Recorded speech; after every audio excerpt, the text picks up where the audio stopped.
نعیم وَإِنَّ الْفُجَّارَ لَفِي جَحِيمٍ کہ ہم نے نیکوں کے لیے جنت بنائی ہے اور فاسقوں کے لیے ہم نے جہنم تیار کر رکھی ہے. لیکن جہنم بنانے کے بعد بھی اللہ نہیں چاہتا کہ محبوب کے غلام جہنم میں جائے. اللہ نہیں چاہتا کہ محبوب کے نام لیوا جہنم میں جائے. اللہ نہیں چاہتا کہ محبوب کا کلمہ پڑھنے والے جہنم میں جائے. اسی لیے اللہ نے ایمان والوں کو دو ذمہ داری عطا فرمائی. یا ایھا الذین آمنوا قوا انفسکم واہلیکم نارا. اے ایمان والو اپنے آپ کو بھی اور اپنی اولاد کو بھی جہنم کی آگ سے بچاؤ. کون سی جہنم؟ وقودها الناس والحجارہ. وہ جہنم جس کا ایندھن انسان اور پتھر ہے. اللہ اکبر. دو ڈیوٹی دی گئی, دو ذمہ داری دی گئی. کیا؟ نمبر ایک, اپنے آپ کو جہنم سے بچاؤ. نمبر دو, اپنی اولاد کی ایسی تربیت کرو, اپنی اولاد کی ایسی نگہداشت کرو, اپنی اولاد کی ایسی نگہبانی کرو, ان کو یوں سنوارو, ان کو یوں اللہ اکبر تربیت کر کے ان کو سنوارنے کی کوشش کرو کہ وہ جہنم کے راستے پر نہ جائے. لیکن آپ دیکھیں اللہ اکبر, بحیثیت مسلمان ہم اپنی زندگی کا جائزہ لیں. اللہ اکبر, ہم بھی جہنم کے راستے پر جا رہے ہیں اور ہماری اولاد کو بھی ہم جہنم کے راستے پر لے جا رہے ہیں. یاد رکھنا مسلمانوں, یہ جنت و جہنم کہانی قصہ نہیں ہے. یہ جنت و جہنم دل کو ڈرانے یا دل کو بہلانے کی داستان نہیں ہے. جنت بھی حق ہے اور جہنم بھی حق ہے. تھوڑی دیر کے لیے آپ کی بھی اور اپنی بہنوں کی بھی توجہ چاہتا ہوں. اللہ اکبر, یہ جہنم کیا ہے؟ آئیے ذرا حدیث پاک کی روشنی میں سنیں. جہنم کسے کہتے ہیں؟ جہنم کے راستے پر جانے والوں, جہنم کی راہ پہ جانے والوں. دنیا میں کوئی انسان ایسا نہیں جو اللہ کے عذاب کو برداشت کر سکے. کسی انسان کے جسم میں اتنی طاقت نہیں کہ اللہ کے عذاب کو برداشت کر سکے. جانتے ہو اللہ اکبر, میرے آقا صلی اللہ علیہ وسلم کے پیارے دیوانوں, حیرت کی بات تو یہ ہے جن کو جنت کا کوئی ٹھکانہ عطا پتہ نہیں ہے وہ بڑے بے فکر ہے کہ مولانا ہم تو جنتی ہے. اور جن کو میرے رسول نے جنت کی بشارتیں دی تھی وہ لوگ پوری پوری رات رویا کرتے تھے اپنی مغفرت اور بخشش کے حوالے سے. اللہ اکبر, غفلت کی انتہا ہوتی ہے میرے بھائی کو. جنہوں نے واقعی جنت و جہنم کو سمجھا وہ راتوں کو روتے تھے. ہمارا حال یہ ہے کہ معاذ اللہ ہم سوچتے زندگی میں 5 وقت کی نماز بھی کبھی نہیں پڑھتے. حالت یہ ہے جمعہ کی 2 رکعت پڑھ کر مسجدوں سے ایسے بھاگتے ہیں جیسے اسکول کی چھٹی ہونے پر اسکول کے بچے بھاگتے ہیں.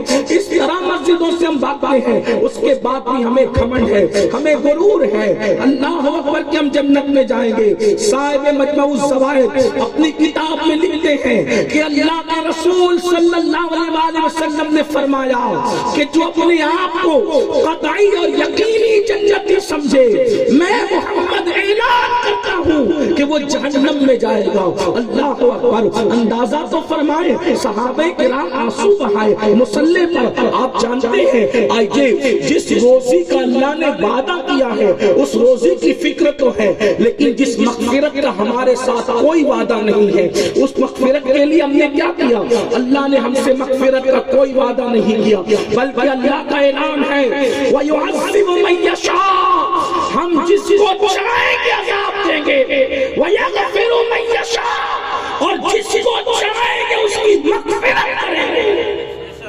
کوئی وعدہ نہیں ہے, اس کی مرضی پر ہے. اگر وہ چاہے تو بڑے بڑے پاپیوں کو بخش دے. ایک میں کیا, میرے امام کہتے ہیں, ایک میں کیا, میرے اسیان کی حقیقت کتنی, مجھ سے 100 لاکھ کو کافی ہے. اشارہ تیرا اگر وہ چاہے تو محبوب کے اشارے ابرو پر کروڑوں مجرموں کو جنت عطا کر دے. اور اگر وہ نہ چاہے تو نبی کا سگا چچا بھی بچو کی شکل میں جہنم میں ڈالا جائے. اٹھا کے دیکھو حدیث پاک, کیا آزر ابراہیم علیہ السلام کا سگا اور حقیقی چچا نہ تھا؟ مگر حدیث میں آتا ہے کہ آزر کو بچھو کی شکل میں جہنم کے اندر داخل کیا جائے گا. ہم جسے چاہیں گے مغفرت کر دیں گے.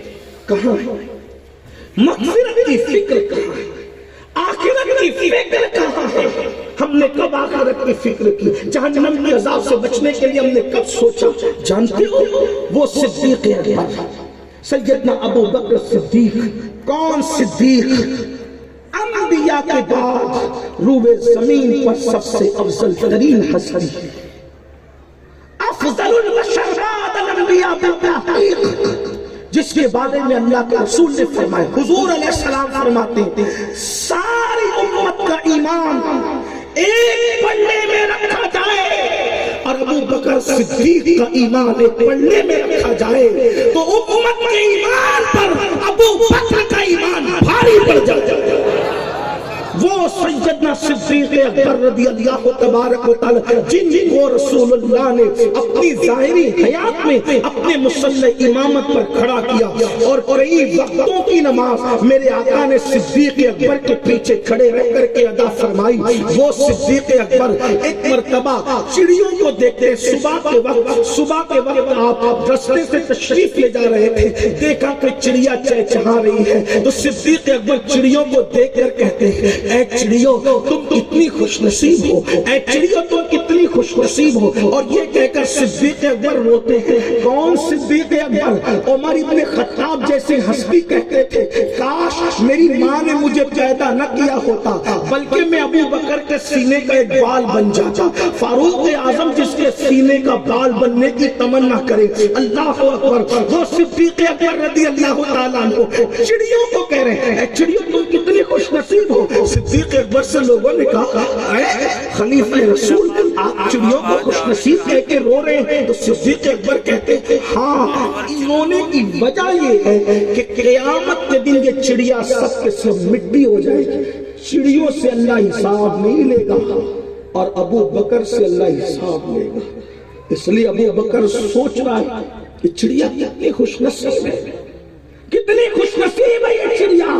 آپ سے پوچھنا چاہتا ہوں جن کو رسول پاک نے جنت کی بشارت دی، یہی تو اپنے نبی کی شان ہے. حضور نے دنیا میں جنت کی بشارتیں دی ہیں، یعنی ہمارے نبی کو اللہ نے جنت بھیک میں دینے کا بھی اختیار عطا فرمایا ہے اور جنت کو بانٹنے کا اور جنت کو بیچنے کا بھی اختیار عطا فرمایا ہے. اسی لیے تو حضور تاج الشریعہ کہتے ہیں جہاں باغی عطا کر دے بڑی جنت ہبا کر دے. نبی مختار کل ہے جس کو جو چاہے عطا کر دے اور جہاں میں ان کی چلتی ہے وہ دم میں کیا سے کیا کر دے، زمین کو آسمان کر دے، سوریا کو سرا کر دے. حضور صاحب اختیار ہے. لیکن آقا نے جن کو جنت کی بشارتیں دی ان کا حل کیا ہمیں بھی